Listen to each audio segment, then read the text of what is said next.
Many Nigerians will live to remember that painful experience. For the first time since 2006, the Super Eagles of Nigeria have failed to qualify for the 2022 FIFA World Cup.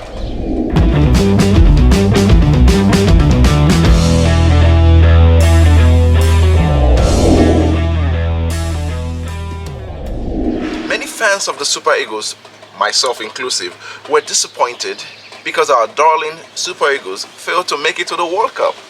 Some fans expressed their disappointment. Our players are playing as if there is no hunger. They underrated Ghanaians because of their poor performance in the Nations Cup, and they think it's going to be a rollover or walkover. I think he made a mistake by not removing some players in time, because some players were tired and were not giving anything in the game.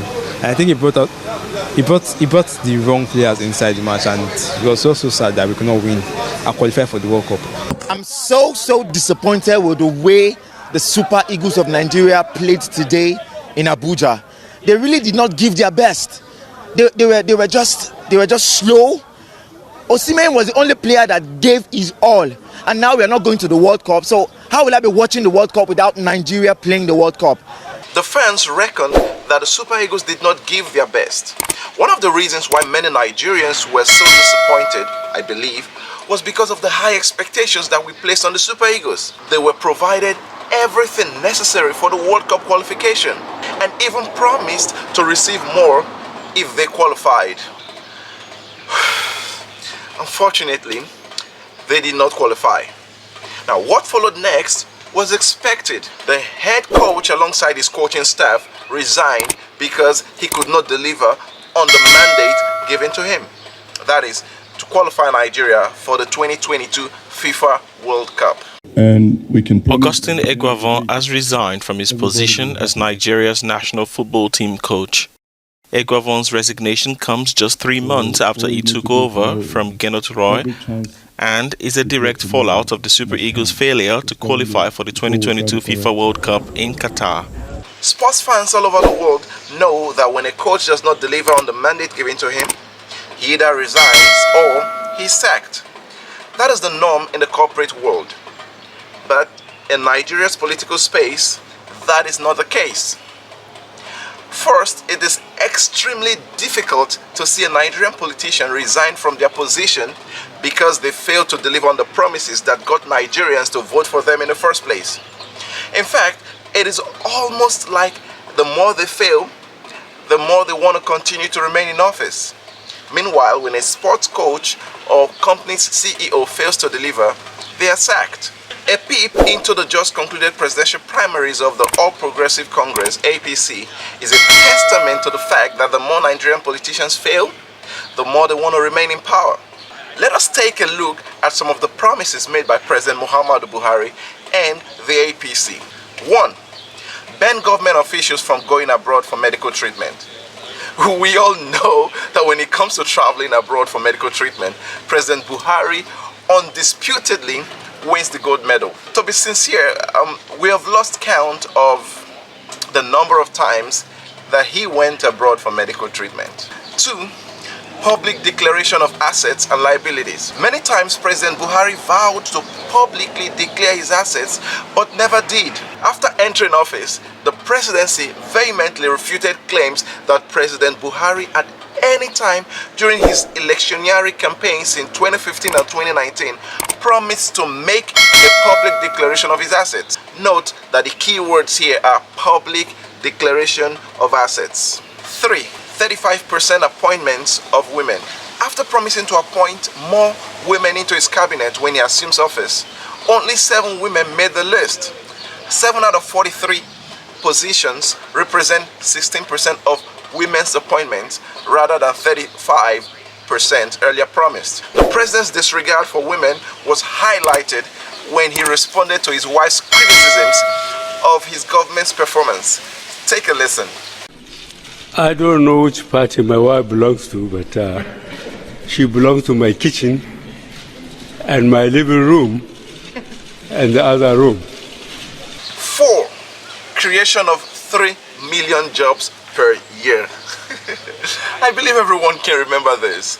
3 million jobs per year will amount to 24 million jobs by the time President Buhari would leave office.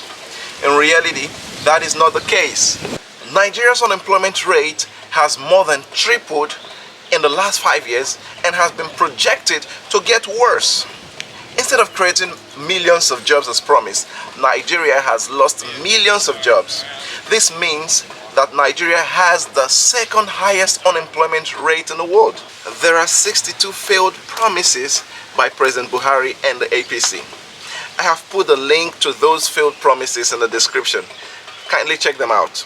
Buhari's failure in fulfilling his campaign promises did not stop him from contesting for a second tenure. To make matters worse, Nigerians rewarded his failure with another term. Remember, Nigerians will not want to retain a coach who failed to qualify the Super Eagles for the World Cup 3 months after his appointment, but would retain a president and his likes who failed to deliver after 4 years. But anyway, President Buhari is not the main topic for this episode. I will save that honor for the presidential aspirants. One of the APC presidential aspirants was Rotimi Amechi, a former governor and former Minister of Transportation.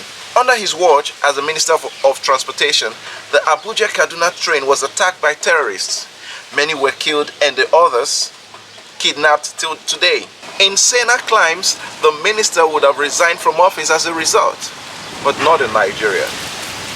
Instead, Amechi paid 100 million naira to buy the APC presidential form. He saw the presidency as a reward for his failure as the transportation minister. Only in Nigeria.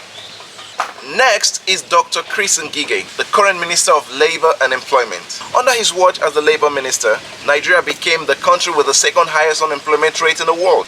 This is a huge failure on his part. To reward himself, he paid 100 million naira to vie for the presidential position, but then withdrew at the last minute. My question to him is, what motivated you to apply for the position of Nigeria's president when you have failed as a minister? Good question, my brother. Thank you. Next is Dr. Chukwuemeka Nwajuba.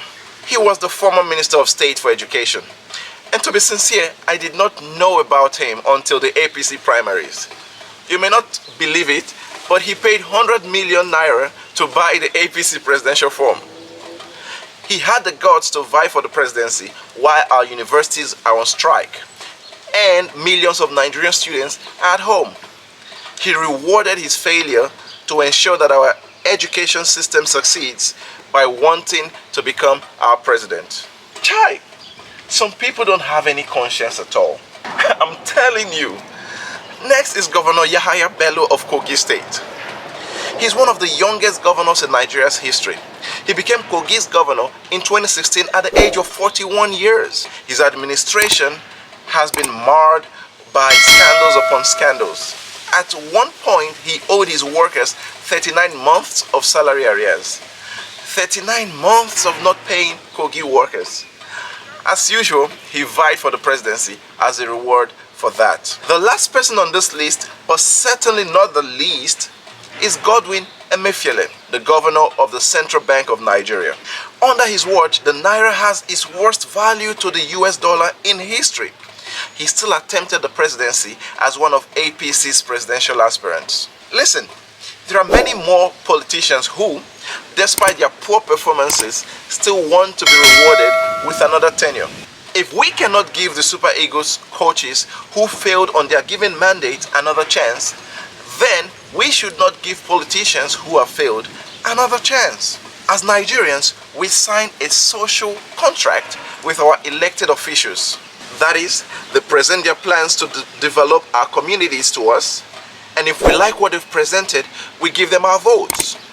If they fail to deliver on the promises, we must take our votes and give them to someone else who will ensure that our communities are developed. Yes, it is a contract. The politicians either deliver or they're out. We must not reward failures. No excuses whatsoever. Kindly share your thoughts in the comment section. I always enjoy reading your comments and try to respond to them. Together, we can make Nigeria and Africa in general much better. And as a matter of fact, I'm counting on you.